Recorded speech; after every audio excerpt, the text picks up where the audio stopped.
de la profesora Orna Sasson Levy, a la doctora Ephrat Levy-Lahad y a la doctora Rina Gitler por acompañarnos esta tarde. Y el ejército, una doctora y una del ejército, del hospital. Los invito a escribir sus preguntas en el chat, ya que al final tendremos un espacio para responderlas. Los saluda Nelly Cohen, directora de los Amigos de la Universidad Bar-Ilan en México. Nos acompaña el ingeniero Nathan Feldman, presidente de nuestra organización. Para la Universidad Bar-Ilan, más allá de la excelencia académica, es muy importante el impacto global. Y a eso nos dedicamos día con día, impactando el futuro hoy. Además del firme compromiso de fortalecer la identidad judía, para que el Estado de Israel siga llenándonos de orgullo como el Estado judío. Los invito a conocer nuestros proyectos que están cambiando el mundo. Síganos en redes sociales como Amigos de la Universidad Bar-Ilan en México, en Facebook, Instagram, YouTube y la página. Tienes que ver video, por favor. Los errores, a ver.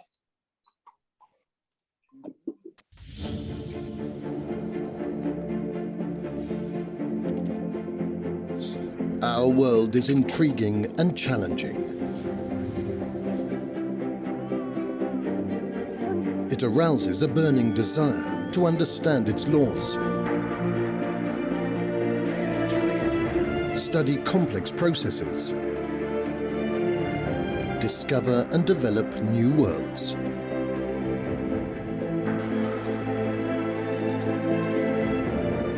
Research is the key to understanding the world around us, to finding new solutions in wide-ranging fields. Our researchers lead some of the most important studies in Israel and around the world, in science, medicine, humanities, and energy. Learning is how we understand things in depth, discovering new worlds, revealing the secrets of the past and the present for the sake of the future. We unravel the secrets of the human brain, of human behavior, the wisdom of Judaism and heritage, creating exciting new worlds in our laboratories and clinics, impact centers and research institutes. And when we do all this with genuine passion, we earn recognition, respect, and international success. We are world leaders in cyber, in information science, and artificial intelligence. Over the years, we've won awards for research and important discoveries. We're among the academic elite in psychology, engineering, education, and the social sciences. With a spacious, award-winning green campus and thousands of students from all over Israel and every segment of society, Bar-Ilan University, grooming future generations of academia, leading excellence, and trailblazing innovations.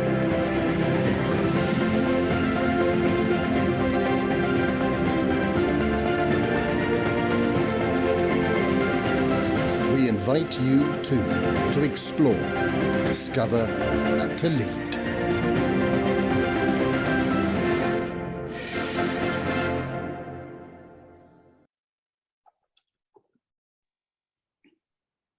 Le doy la palabra a Carol Brusi, de Amigos Shaare Zedek.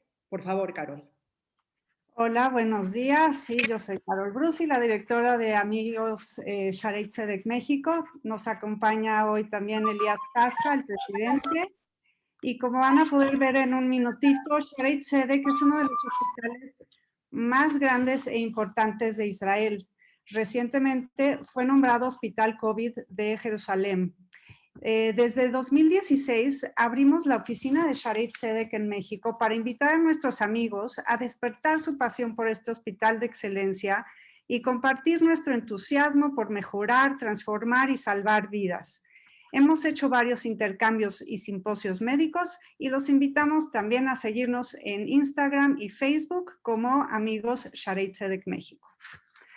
Bueno, nuestra primera ponente de hoy es la doctora Rina Gitler. Rina nació en la Ciudad de México, estudió en la Universidad de Anáhuac para obtener el título de médico cirujano, tiene una especialidad en la Universidad de Miami y un fellowship de la Universidad de Tel Aviv en el Wolfson Medical Center. Es fundadora y directora de Fundación ALMA y AP. Ella es dedicada a la reconstrucción mamaria en mujeres sobrevivientes de cáncer. Como coautora del libro El brasier de mamá, ha hecho más de 1 millón de copias. También colabora, es colaboradora de investigación en la línea de cáncer hereditario en el Laboratorio Nacional de Salud. Ha sido galardonada con múltiples premios y reconocimientos, en el que destaca la medalla Omecíhuatl, el premio José María Morelos y Pavón, y 2 veces la Mujer del Año en 2015 y 2019, entre otros. Es alpinista, es líder de proyectos de alta montaña y ha conquistado diversas cumbres en el mundo. Ha sido asesora de 3 secretarios de salud en México. Es feminista y luchadora social por la igualdad y equidad de las mujeres mexicanas. Ha logrado transformar diferentes leyes de salud en México. Es conferencista de talla internacional, líder de opinión en temas de cáncer de mama y principal divulgadora de la filosofía de sobrevivir no es suficiente. Le damos la bienvenida a Rina, por favor.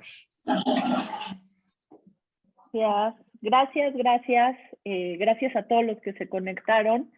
Para mí es un honor, Carol, muchas gracias a los amigos de Shaare y Zedek, a la Universidad de Bar-Ilan, por darme esta gran oportunidad de platicar el día de hoy con estas 2 mujeres que realmente admiro, y ahora que tengan ustedes oportunidad de escucharlas, ya sabrán por qué. Vivir en México ha sido para mí un privilegio.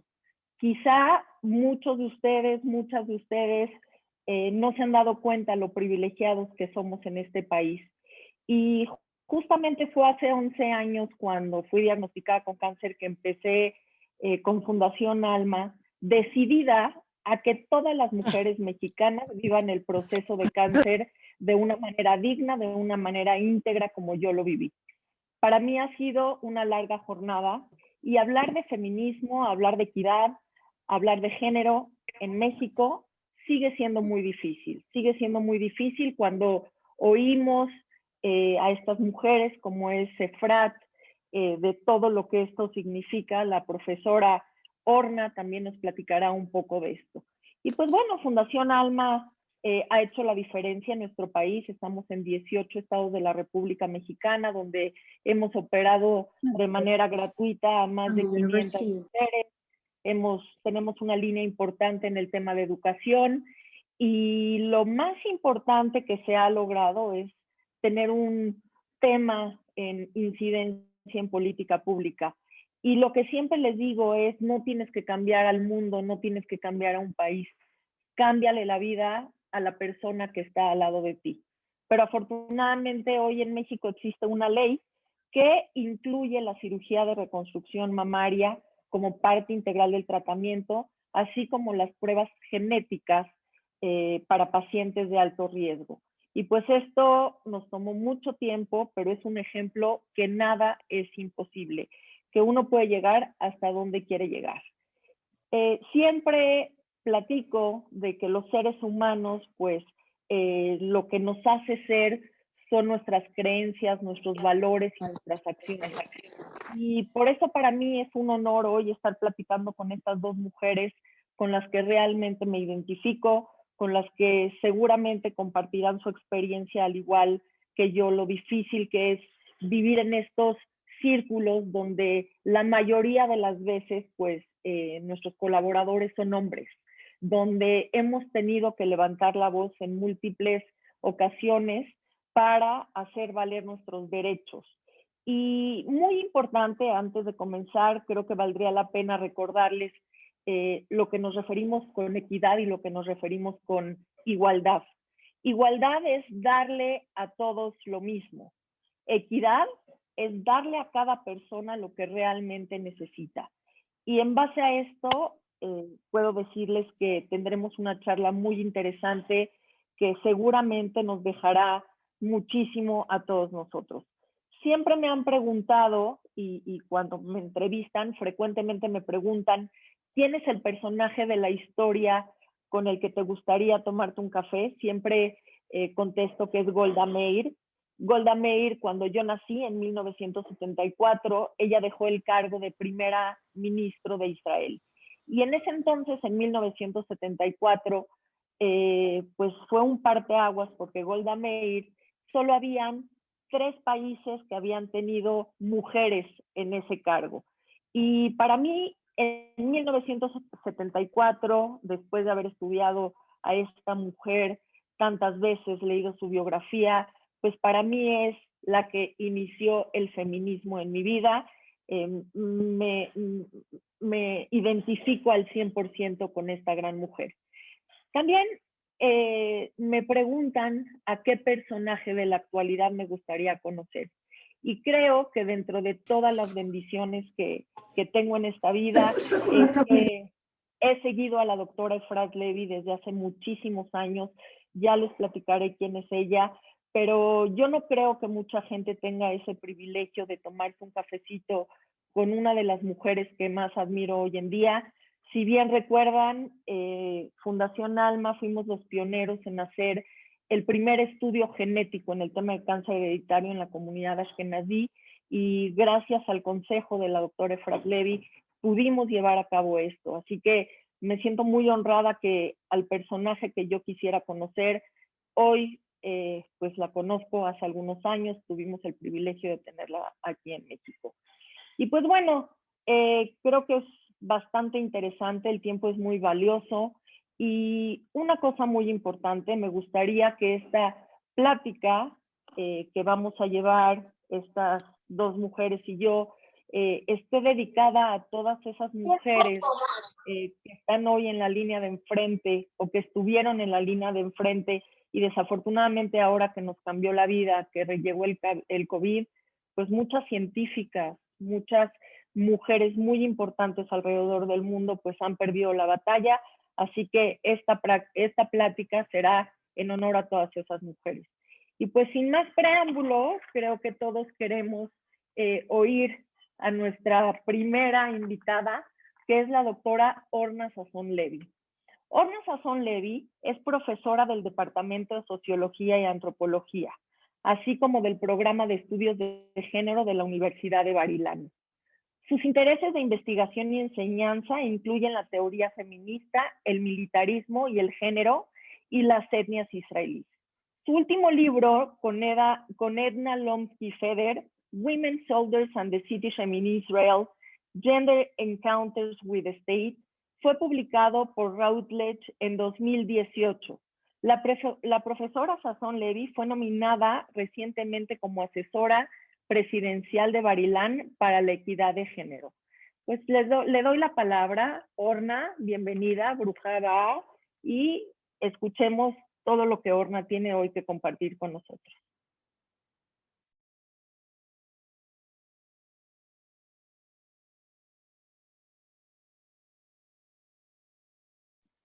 Disculpen, antes de escuchar a la profesora Orna Sasson Levy, quisiera recordarles que en esta ocasión tenemos interpretación, tenemos traducción simultánea.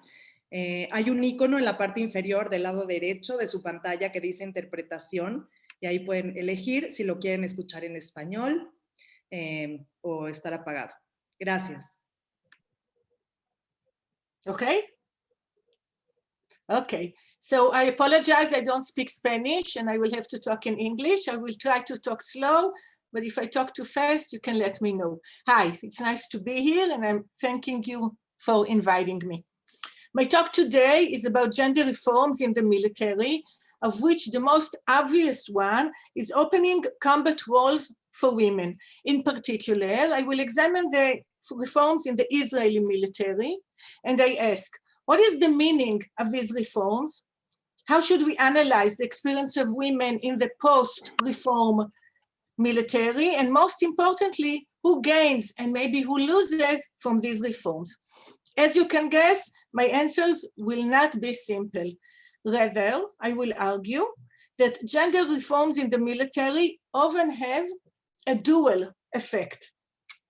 On the one hand, they broaden opportunities for women, but at the same time, they result in a backlash that threatens to lose all the achievements that women have already won. I will open with a short historical description of women's military service, and then I will go into the experience of women in combat roles. The military, excuse me.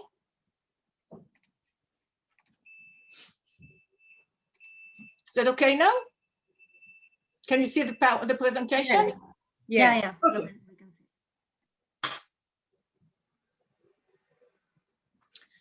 The military is a crucial site for gendered analysis because it's the institution most closely identified with the state, with state ideology, with state practices.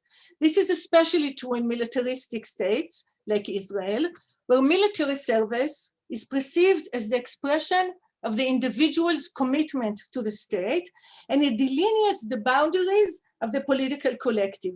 In this context, it is always the man combat soldier who embodies the definition of the good citizen, and thus creates a very tight link between masculinity, military, and nation. Israel is unique among other nations because it conscripts both men and women since 1948. The picture, by the way, is probably from the 70s. While this could signify the construction of egalitarian citizenship, in practice, the decision to draft women did not change gender power relations in the military. The military was and still is a hyper-masculine institution where gender is a formal organizing principle. Unlike men, women are easily exempt from service on grounds of marriage, pregnancy, or religiosity. Women serve 24 months as opposed to 32 months by men.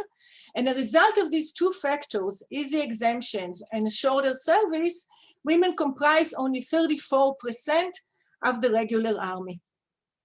For many, many years, most women in the Israeli military have served in feminine roles, mostly as secretaries and some as welfare or education NCOs. This assignment, of course, was a definite barrier to women advancement in the military. However, a significant change was introduced in November 1995, so it's 25 years ago, when the Israeli High Court of Justice ruled in a dramatic decision that the military has to enroll qualified women to the Air Force Academy. This ruling set the course for additional gender reforms, such as the military opened up additional combat roles to women in the border police, aircraft batteries, artillery, and the Navy. The Women Corps was dismantled in the year 2000, and many training courses from basic training to pilot, not pilot, to officer training became integrated, and now men and women do them together. Since the year 2000, 4 semi-infantry gender mixed battalions were established, and most of them are engaged in securing the peaceful borders of Egypt and Jordan. Despite these reforms, the military did not become gender egalitarian. Today, only 9% of Israeli women soldiers serve in combat roles. Officially, 92% of military occupations are open to women, but almost 50% of all military roles are still dominated by men. Women are still barred from the core, frontline, infantry, elite commando units. This is important because these units pave the way to advancement to senior positions in the military and also in civilian life after the military. The glass ceiling for women in the military is located 5 ranks below the top of the military ranks. In 2020, for example, last year, women comprised only 17% of lieutenant colonels, 8% of all colonels, and only 3 women were brigadier generals. Only 1 woman ever was in the rank of major general, alufa, in Hebrew, and that was Knesset member Orna Barbivai, who served as head of the Manpower Directorate between 2011 and 2014. It's been 6 years now since she was released from the army, and not one woman was pointed again to the rank of Alufa. Moreover, although women have not achieved full equality in the military and do not serve in all the roles, the process of gender integration encounters vehement opposition, mainly from religious groups. Rabbis and also religious political leaders claim that men who serve together with women cannot observe Jewish modesty laws, and thus they call to bar women from field units altogether. To accommodate them, the military set up a proper integration committee, just note the name of the committee, in 2002, which decided to permit religious male soldiers to serve in gender segregated units and also set standards regarding what women and males should wear in military life. Nevertheless, the religious establishment was not happy enough and was not satisfied with these decisions. The rabbis protested that the military imposes secular values on religious soldiers by having them serve alongside women, or, for example, make them hear lectures about acceptance of LGBT soldiers. In 2017, following few other such committees, the Chief of Staff once again issued orders exempting soldiers from joint activities with women, religious soldiers, of course. Once again, the order affirmed the principle that joint service was subject to Jewish religious law in a very strict interpretation of the halakha. What this meant in practice was privileging religious male soldiers' sensitivities over women's rights to equality. The religious backlash continues in the media, in public discourse, as we speak. I will give you two examples. First of all, one of the main reasons for this campaign is the growing number of religious women who enlist. Orthodox women are exempted from service, but in the last 5 years, at least a quarter of each cohort choose to enlist, religious women, against the advice of their teachers, of their rabbis, but usually with the support of their families. In English. Okay? One of those rabbis is Yigal Levenstein, head of a religious all-men pre-enlistment academy. Speaking specifically against religious women going into the army, he told his students in March 17, "They are driving our girls crazy. They draft them. The girls enlist as Jews, but they are no longer Jewish when they are discharged. Their entire value system becomes confused. Their priorities, home, career, they will make them all crazy. Agreeing to this is forbidden." By the way, about the picture, these are, of course, religious soldiers wearing skirts, but they usually wear these long skirts only for ceremonies. It's not what they wear on every day. A second example is from January 2018, when the Israeli Air Force appointed its first ever female squadron commander. In response, Rabbi Shmuel Eliyahu, the chief rabbi of the city of Tzfat, called on the chief of staff, Gadi Eisenkot, to resign, claiming that he had adopted a crazy feminist agenda and that men's motivation to serve declines as a result of gender integration. These processes of religionization of Israeli society in general and of the military in particular has clear ramifications for women's roles and opportunities. Due to these trends, women are not only subject to these campaigns that opposes their service, but are completely excluded from certain masculine religious units, usually Haredi units, ultra-Orthodox units. The result is that the military gender regime is no longer a coherent structure, but rather a very, very dynamic field subject to conflicting pressures. On the one hand, masculine and religious forces push to maintain gender segregation. On the other hand, liberal forces, the court, women's organizations, and also military power human needs, act to disrupt the traditional gender order. This produces a very complicated picture of equality and inequality in different military arenas. What you see here in the picture, the women on top are secretaries, the women on the bottom are the first women who graduated their first courses in the tank with the head of the tank's armor corps.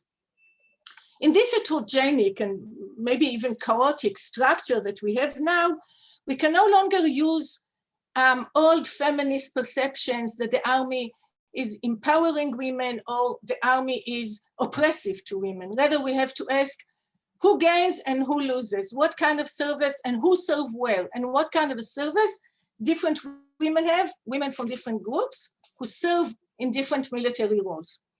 So in a book that I published with my colleague Edna Lomsky-Feder in 2018, we suggested 3 concepts to analyze the experience of women who served in various military roles. I will concentrate today only on 2 of these concepts, and then I will use them to look at the service of women in combat roles. The first concept is multi-level contract. Soldiers go into the army keeping in mind an informal contract, really it's the hopes, their expectations. This contract reflects both formal duties and rights, and also informal expectations, obligations. And these expectations take different meanings in different ethnic groups and different class. We argue that the soldiers' interpretation of their military service is shaped first by the nature of their contract, and second, if they feel that their contract was honored or whether it was violated. The second concept is contrasting gendered experiences. Despite the military being hyper-masculine, it offers women a very broad range of gendered experiences. Women can serve in very traditional feminine roles, such as secretaries, but others have the opportunity to experience blurring of gender differences, for example, in intelligence or in communication, and others, for example, the combat soldiers, have a chance to cross gender boundaries. These various roles create very different gendered experiences from the point of view of body, of emotion, and sexuality. Through these embodied experiences, the women learn their possibilities in the military. They learn the boundaries of the use of their body. They learn which emotions they can show and talk about and which they must conceal. They learn what is the proper commanding model for women, or what is the proper, if there is a proper way to respond to sexual harassment, and more. So these varied gendered experiences, but these varied gendered experiences are always shaped in light of the image of the heroic combat soldier, which demarcates the women's marginality and limits them. Hence, the military opens up opportunities for a variety of gendered experiences, but at the same time clearly lays down the patriarchal boundaries. If you want to look at the pictures, the picture on the left are tank instructors, and surprisingly, it's a very feminine environment because there are at least 100 women on this base. On the right, these are women pilots. They hardly see other women during their military service. They are quite lonely. In all the pictures, they are smiling because the pictures were released by the military for PR purposes. So of course, they are all very, very happy. So now I want to employ these 2 concepts in order to analyze the experience of women in combat roles.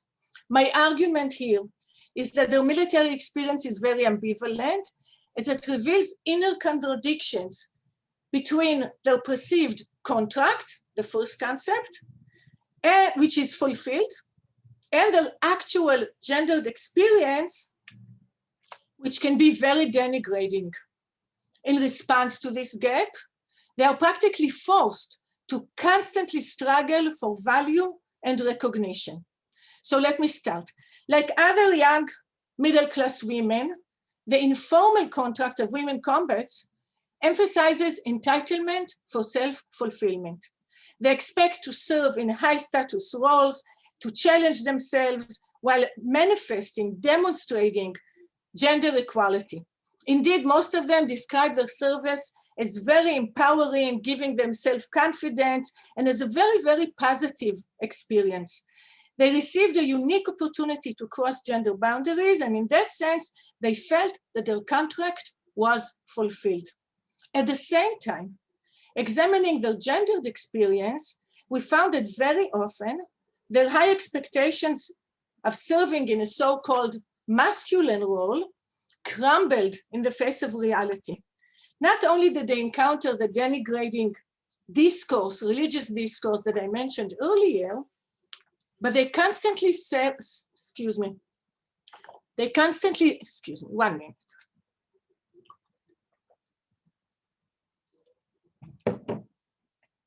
They constantly faced under-evaluation of their professional skills and felt their contribution was not recognized as that of their male peers.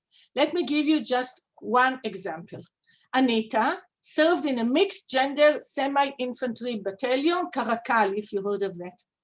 She enlisted with a very high motivation to become a warrior. Very soon, however, the story of her service became one of awakening. She found out women were improperly equipped and trained and denied appropriate service conditions. Their military mission, daily patrols along peaceful borders, turned out to be routine, to be monotonous, to be boring, and it was especially designed to free men to do the more interesting action, high-profile missions. And this is what she said. The commanders don't believe girls should be combatants. Everywhere I got to in the military, all I heard was criticism, like, why are you doing this to yourself? What do you need it for? You do more harm than good. Pity on all the guys who are assigned to mixed gender battalions. Poor guys. I got to training, and one of the trainers tells me, you're pulling the military down because you offend the masculine ego of the fighter. And the whole country is full of it. This is full of it, saying that today the military is weak and that we are the reason, women are the reason. This is so offensive and so insulting. So as Anita saw it, she and her peers were given a unique opportunity to be part of the military corps, but at the same time were pushed out repeatedly, only intensifying the sense of being outsiders within, not really inside, not completely outside.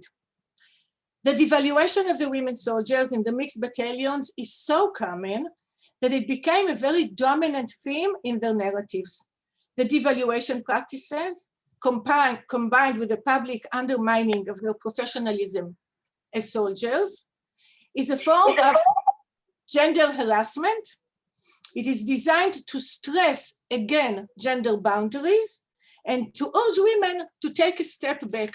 You can serve as secretaries, but not alongside the combat soldiers. This widespread resistance forces women soldiers to constantly prove that they are equal to men. They need not only look like men and perform like men, but they have to show courage and strength and self-possession and toughness, all which are considered necessary to complete the military task. As one of them said to us, we invest the most because we have something to prove that they don't, because everyone already believes them. People believe that men are warriors, but they don't believe women can do it. So thus, for the women combatants, identifying with a combat ethos is the main way to prove gender equality. And one more paragraph to finish off. I want to go back now to my original question regarding the meaning of gender reforms. On the one hand, the reforms give many women access to positions that were reserved only for men, and some of them are definitely empowered by this. Moreover, women combatants, and in particularly the pilot, the women pilots, have become a new Israeli symbol of gender equality. And thus they have an impact on Israeli society beyond the military. You know, young girls or teenagers see that women can be pilots, and they strive to do the same. On the other hand, in the face of ongoing devaluation practices, many of them experience a constant struggle for equality and recognition. As this struggle colors their entire military experience, they come to accept militarism as the natural way of life in Israel and the only way for gender equality. Thank you.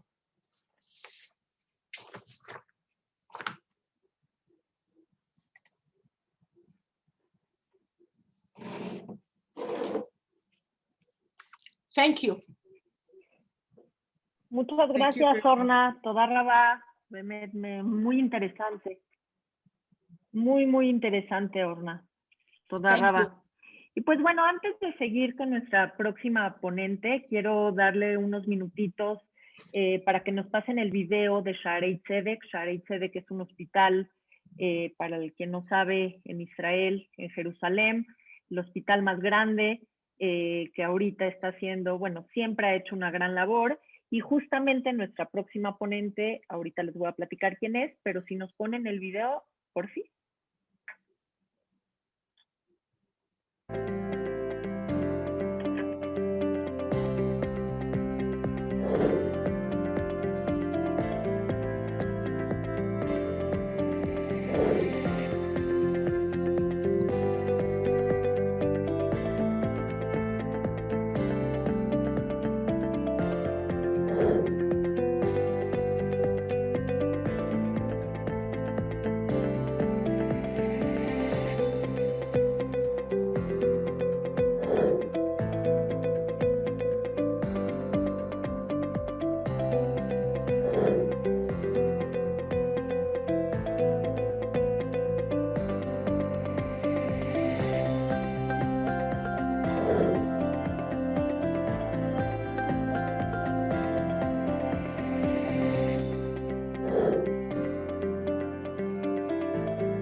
Pues bueno, les presento a mi querida doctora Ephrat Levy-Lahad. Ephrat es profesora de Medicina Interna y Genética Médica en la Universidad Hebrea desde 1996. Es directora del Instituto de Genética Médica del Centro Médico Shaare Zedek. Es una de las autoridades más importantes del mundo en el cáncer de mama hereditario. El laboratorio clínico de la profesora Levy-Lahad incluye diagnósticos genéticos de cáncer. Su laboratorio de investigación se centra en la genética del cáncer de mama, en particular los genes BRCA1 y BRCA2, y en los factores genéticos y ambientales que afectan el riesgo asociado con nuestras mutaciones.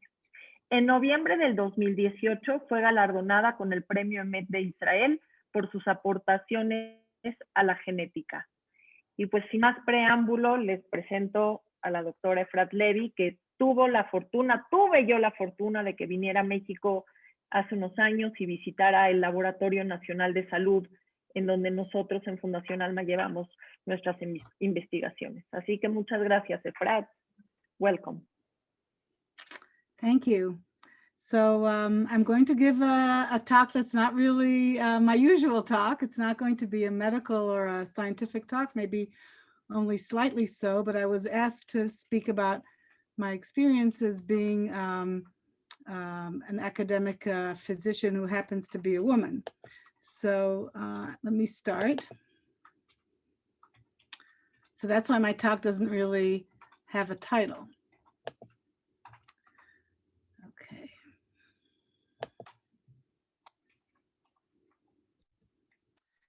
So I'm going to speak about my experience and obviously try to make it sort of a little wider about being a woman in academic medicine. I'm going to talk about a few topics. I'd say first is the issue of ambition or believing in yourself, the importance of mentorship, which I've been very lucky with, grasping opportunities, to quote Alexander Fleming, who invented penicillin, chance favors the prepared mind. And I'll show you there's been lots of chances in my journey. There's giving back or good citizenship. In academia, for me, that's mainly raising younger women students and women scientists, physicians. And then the combination, which is the way I was brought up, which is a combination of great demand and great support. There were always great demands made on me academically, but I was also given to this very day by my parents lots and lots of support. And I think all of these things are actually just as true for men, and they're not unique to women. It's just that the path is often easier for men because it's sort of, for them, it's the, I would say it's the usual path. And for women, unfortunately, it still often isn't. And I'm going to quote Madeleine Albright, who said, "There's plenty of room in the world for mediocre men, but there is no room for mediocre women. And so you have to work." But the flip side of this is the way I look at it is that we will really achieve equality when mediocre women can achieve as much as mediocre men. And hopefully that'll happen one day. So just to give a couple of broader examples, this is from The Marker, which is sort of the economic pages of Haaretz newspaper. And you can see here the salaries of university presidents in Israel in 2010. You don't have to read all the Hebrew, but first you can see there's only one woman here, and that is Professor Rivka Karmi, who is really an inspiration. She was the first woman dean of a medical school in Israel and the first woman and still only woman president of university in Israel. And you can see that she was earning, this was her salary, she was earning less than presidents of smaller universities. But there's cause for optimism. By 2018, these were the 2018 data, so things became a little more equal. But that's maybe at the very top. The real issue, this is from a report on the representation of women in higher education institutions in Israel. And you can see here, there's a Hebrew University, the Technion, Tel Aviv, Bar-Ilan. Shaare Zedek belongs to the Hebrew University. We just heard from Bar-Ilan. You can see here the other universities. And what you see here is the percentage of women at every level. So if you look at academic advancement from lecturer to senior lecturer to associate professor and full professor, it becomes very clear. At the lecturer level, about half of the faculty are women. This is Hebrew University. In Bar-Ilan, it's even worse, it's 43%. But here we're at about equality. When you go to senior lecturer, it's a third. Associate professor, it's 25%, 26%. By the time you get to full professor, only 1 in 6 full professors are women. And that's true overall for the entire Israel academic institutions. By the way, unfortunately, we're not unique. This is pretty much the same numbers in most Western countries. And the result is something you can see here, the so-called scissors graph. If you look at, or the scissor plot, if you look at men and women at different stages of their academic career development, and this is, okay, if this were equal, we would expect things to be at around 50%. So you can see here, women in 2006 and in 2012 are blue and green, and the men are red for 2006 and purple for 2012. And you can see that if you look at bachelor's and master's degree, there's actually more women than men. When you get to PhDs, they're actually equal, 50-50. And then what happens later is this awful scissors. The percentage of men keeps going up and up, and the percentage of women keeps going down and down as we go from a lecturer to full professor. And here we're down at only 15% of full professors are women. So I was thinking, I'm a very practical person, I'm a physician. So I was thinking, we show these graphs every time, but what can we do about it? And what can we do about it now, not just 20 years from now. I can tell you in my own institution at Shaare Zedek, there are very, very few female heads of departments. And I, you know, and when I bring this up, they say, oh, well, that's because it's going to, you know, it's been a while. Women were always a minority in medical school. But I have to tell you, I turned 60 in December, so I'm not really young. And in my class in medical school at the Hebrew University of Jerusalem, there were more women than men. We were slightly more than 50%. So, you know, it's been a long time, and there's really no justification for these numbers. So I know that there are a lot of, for some reason I'm sorry, but my presentation didn't advance, but hopefully it will now.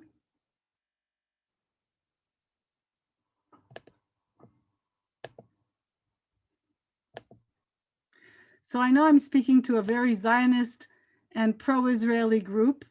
And so I'm going to show you something that I just saw in the newspaper in the New York Times last week. And it says, here's how to give to women's causes. So I know there are a lot of supporters here of Bar-Ilan, of Shaare Zedek, of other Israeli academic institutions. And what you can do is influence with your donations.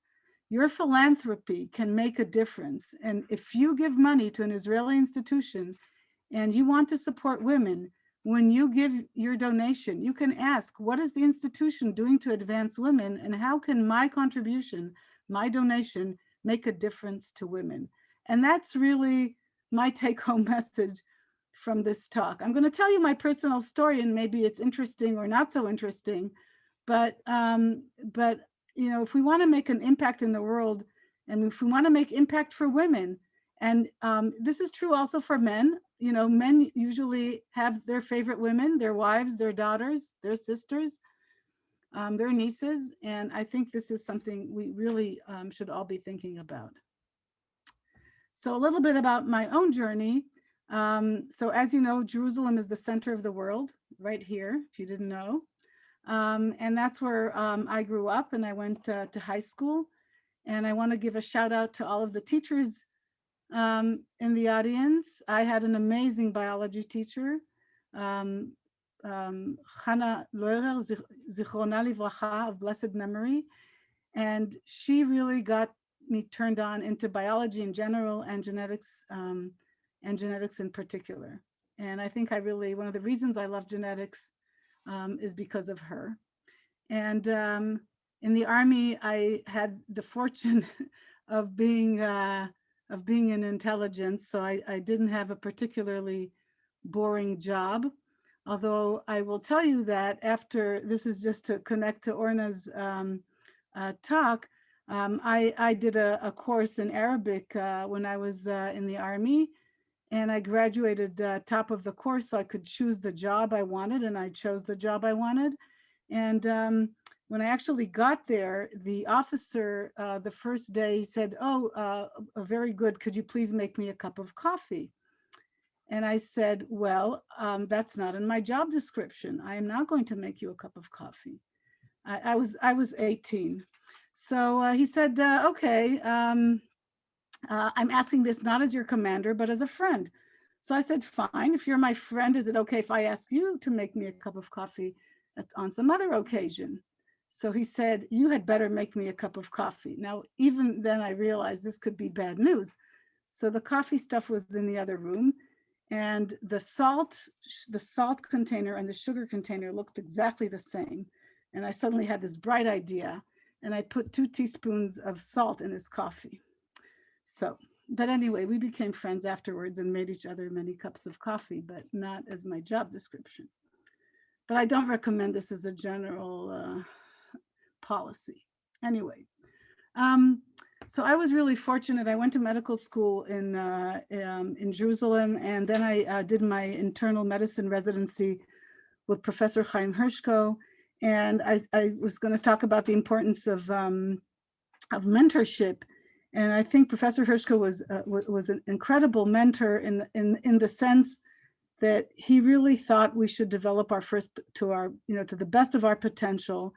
and really pushed us, all the residents, to excel, and also, and to think about what we wanted to do with our futures. And the other important person for me at that time was Professor Ari Zimran, who had then come back from a fellowship in the States, and basically was my introduction to molecular biology. And really, I think without these early mentors, I would not have done what I ultimately did. Now, Professor Hirschka really wanted me to go into hematology, but I realized, and he's himself is a hematologist, and so we had many hematological patients on the ward when I was doing internal medicine, but I realized this was not for me. It's very difficult to take care of lots of young patients with severe hematological malignancies, especially in those days when treatments weren't what they were today. And so then sort of the next stage of development for Israeli physicians is often to go out into the world. This is the Americas, in case you haven't recognized them. And by that time I was married and I had 2 young children, and I realized I wanted to do genetics. And my husband was in family medicine, and so we sort of had to decide where to go. And basically we sort of did a Venn diagram. He's in family medicine and he wanted to do epidemiology and public health, and I wanted to do genetics. And so we had to figure out a place that had good departments in both of these topics. And it ended, as it turned out, there was only one such place, which was the University of Washington in Seattle. And so we applied there. And there's 2 stories here. One is the head of the department at the time was George Stamelianopoulos. He's a Greek geneticist. And I interviewed with him. And I said earlier, the question of ambition. When he interviewed me, he asked me, what did I want to do? And I said, I'm very interested in genetics. And Israel is a great place to study genetics because we have all these unique populations. And he looked at me and he says, no, young lady, you must want to be a professor. So I was like, I'd never thought that should be something I want to do, is be a professor. But I think that was a first important insight. And then the other person who really influenced me in the fellowship was Professor Arno Matulski. He's really one of the fathers of the whole field of human genetics. And he really encouraged me to think big, especially when I was coming back from the fellowship. I was in the States in one of the best departments for human genetics. And I was coming back to Israel, to Shaare Zedek.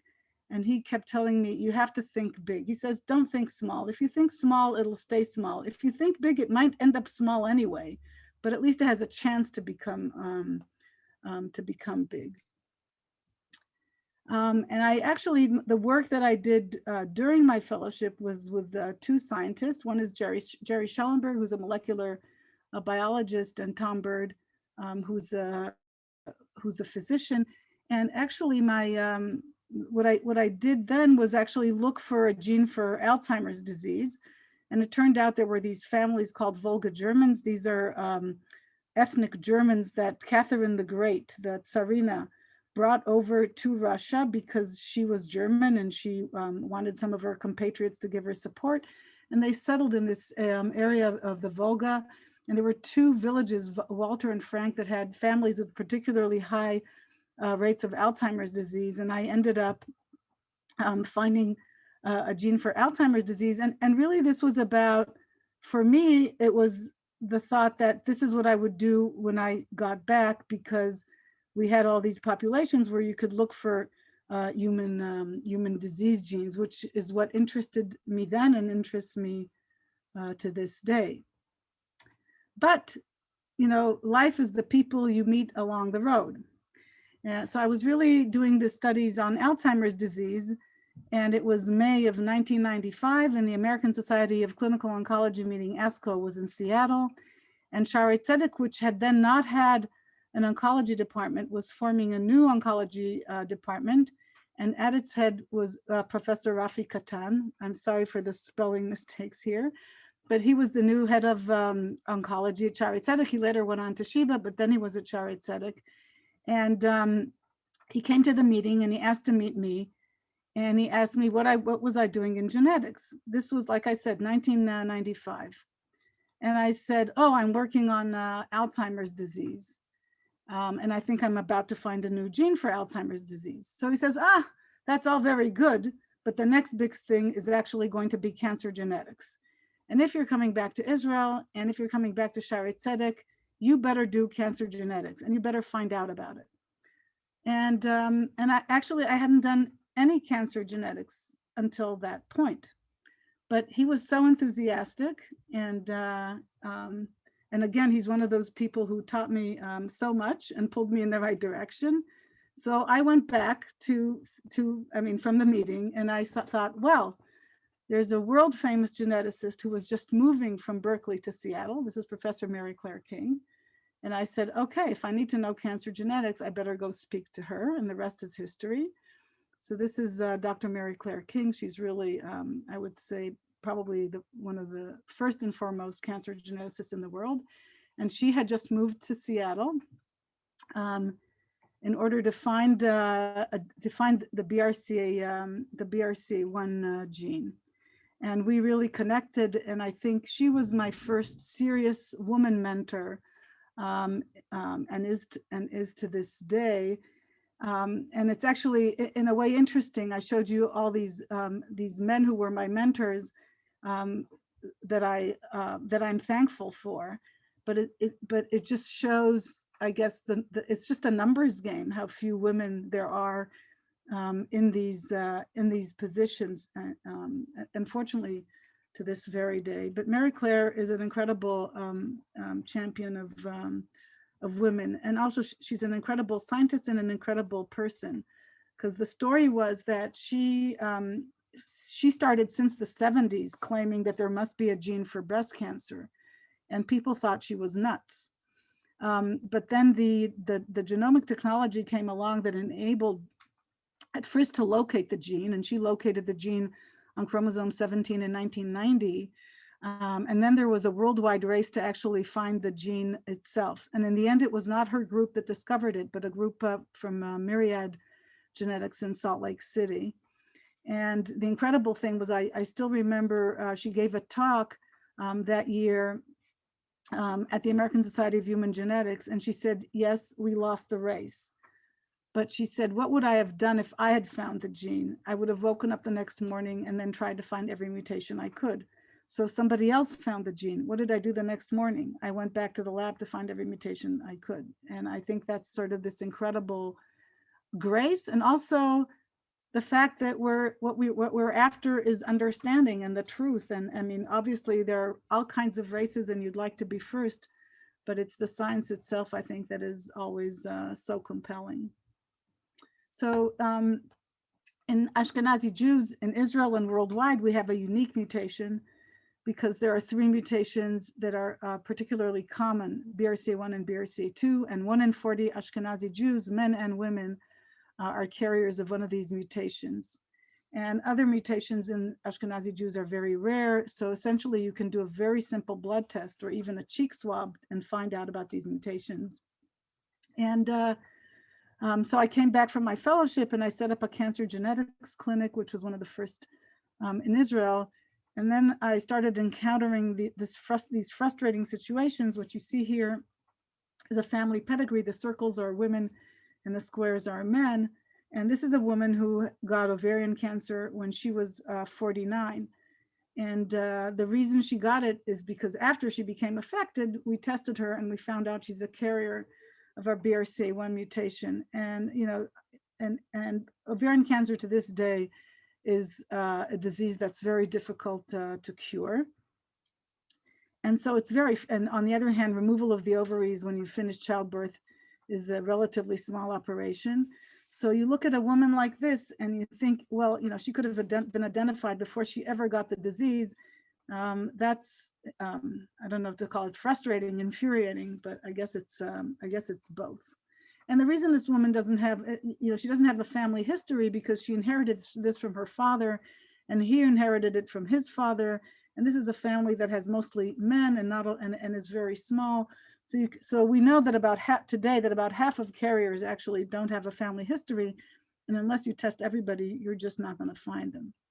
So we ended up doing a series of studies over, I would say, over a decade. We first tested only high-risk families, then we started testing patients with specific cancers, and then we did large studies on thousands of people, asking the question about whether we should be testing the general population. And our conclusion was that really every Ashkenazi woman should be tested for these mutations. And I know Rina is spearheading this effort in the Jewish community in Mexico. And I can say that at least for Israel, in last January, this was put into what we call the health basket. So now every Ashkenazi woman in Israel can be tested for these mutations for free as a screening test. And for me, that's immensely gratifying. So for me, that's like precision prevention. People keep talking about precision or personalized medicine once you have cancer to figure out the cure. As you know, an ounce of prevention is better than a pound of cure. But really, just to sort of summarize this part of the talk, I sort of started doing family studies. For Alzheimer's disease, I could have studied maybe other diseases as well. And then, this meeting with Rafi Katan and thinking about what the needs are in Israel got me into cancer genetics. Another thing that we're very highly involved in at Shaare Zedek is pregestational genetic testing. Essentially, it's doing IVF, in vitro fertilization.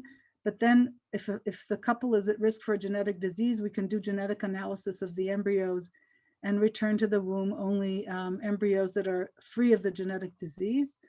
This is a picture from a party we held in 2010 for the first 200 children. By now, there's more than 1,400 children born. And I'd like to point out here, especially Rabbi David and Anita Fould, whose generous donations enabled this program. And just a couple of highlights. We were the first to do to match a baby who was born essentially both free of a disease, but also with matching HLA, so she could be a stem cell donor to her existing brother who has a disease that requires bone marrow transplantation. And we were the first to do this procedure for a family with dwarfism. And I just got a call from the mother here, about the shidduch for her daughter who's getting married. So that was that was amazing. And there's always the question of I would say work family balance. I don't know. I mean, work is life and family is life. So I have no, for me, I think it was never a choice. I don't think I could have ever been, I could never have not done this work, I don't think. Or if I have, I would have made my family very miserable. And so all I want to say is that I think children get used to what they live with. And so this is when I found the gene for Alzheimer's disease, it came out in the journal Science. And they sort of had a little blurb in the beginning saying that, in this journal, reports by Levy-Lahad and co-workers now show that, a form of Alzheimer's disease is found in Volga Germans. And I got this journal in the mail, and I was sitting in the car with my husband, and our then five-year-old son was in the back seat. And I was reading this aloud to my husband, and I said, reports by Levy-Lahad and co-workers. And my son said, Mommy, he was speaking mainly English at the time because we were on our fellowship. And he says, Ima, what is co-workers? Is that us? So I said, yeah, it's also you. So just to summarize, I think you have to have obviously the ambition, and I think the mentorship and opportunity make a huge difference. I think it's like I said, giving back. I try to be supportive of my own women graduate students and giving them opportunities and and giving, and also telling them that their families and their children will not only survive it, but they'll thrive on it. And again, that combination of demanding the best from your people, but also giving them support. And I hope that, like I said, that all of you will focus your support on making your contributions, especially supportive of women in Israel. So thank you very much. Thank you very much, Ephrat. I just want to thank you. I really feel honored to be hosting this talk with you both. Are amazing. Y vamos a empezar nuestra sesión de preguntas y respuestas. Tenemos algunas preguntas y trataremos de contestar las más posibles. No sin antes también agradecerle a Marta Flisser por su traducción en este evento. Y la primera pregunta, this first question goes to Orna. And somebody asked if you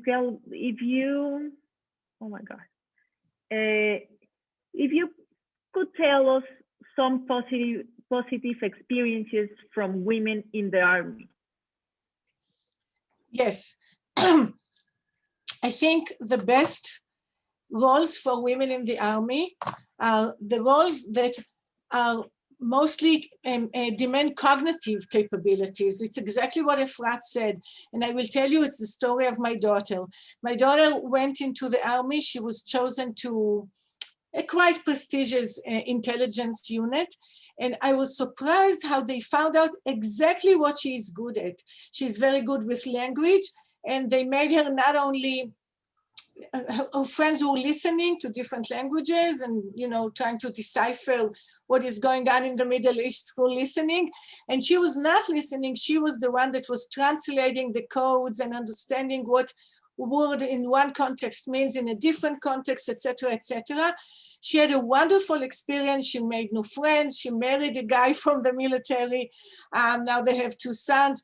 And she had a very, very positive experience.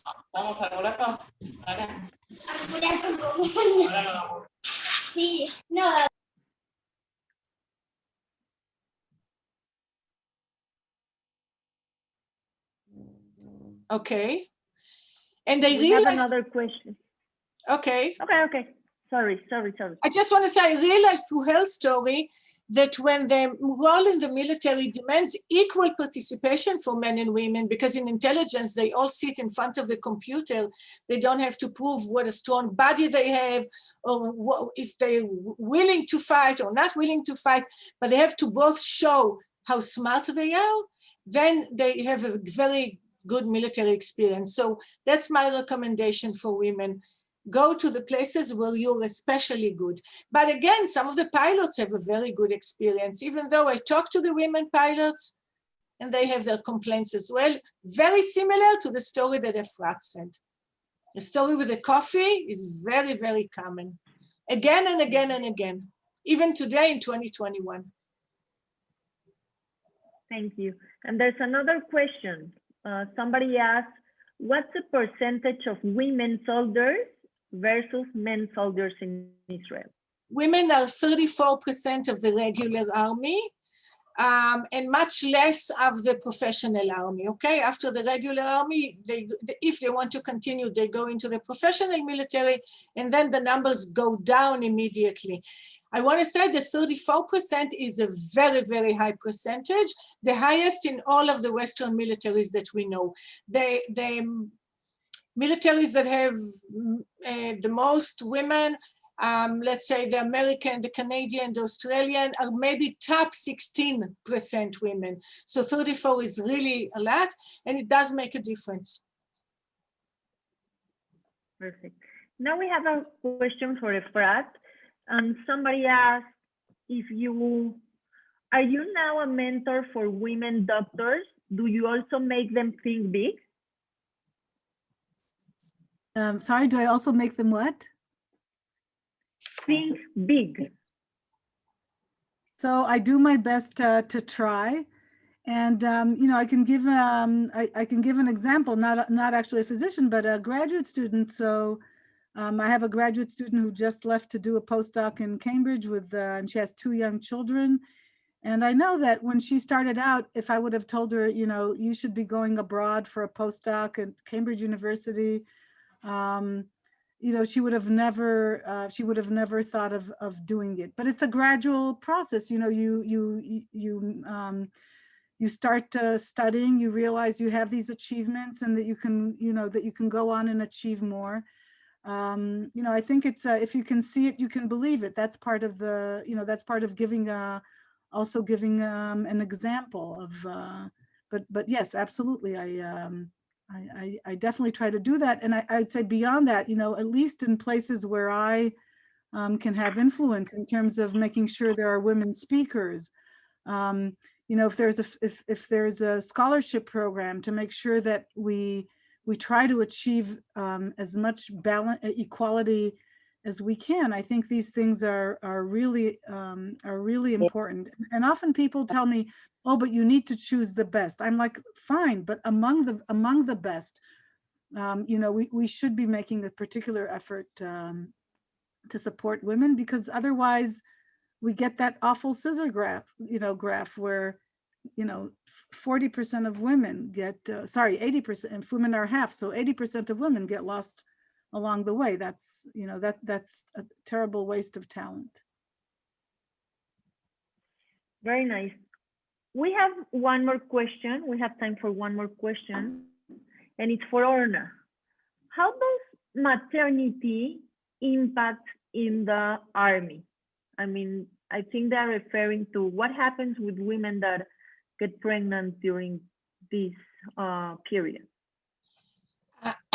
We're talking only about the professional military, of course, but because in the regular military, women are not drafted if they are married. So of course, in the regular army, they cannot even have babies. But if they finish their army and go into professional army, and then they get married and they have children, they get 3 months maternity leave, just like anyone else in Israel, just like everywhere in the labor market in Israel. 3 months. Interesting. Bueno, pues quisiera, antes de terminar esto y darle la palabra a Carol y a Nelly, recordarles que como hemos venido oyendo en mucho tiempo, ahora con el tema de la pandemia, cómo Israel está a la vanguardia, pues no nada más está a la vanguardia en el tema de COVID, hay muchísimos temas que Israel está a la vanguardia. Si les gustó esta plática, les pido sigan a Shaare Zedek, amigos Shaare Zedek México, a la Universidad de Bar-Ilan, porque estamos preparando algo para que estas pláticas pues puedan llegar a más gente y sobre todo hacer que estos hospitales puedan seguir, este hospital y esta universidad pues puedan seguir con su gran labor. Gracias, y ha sido un placer y un honor estar con ustedes hoy. Pues sí, yo también quiero agradecer a todos los que nos acompañaron hoy. Profesor Orna Sasson Levy, Profesora Ephrat Levy-Lahad, it was a pleasure listening to you. Muchas gracias.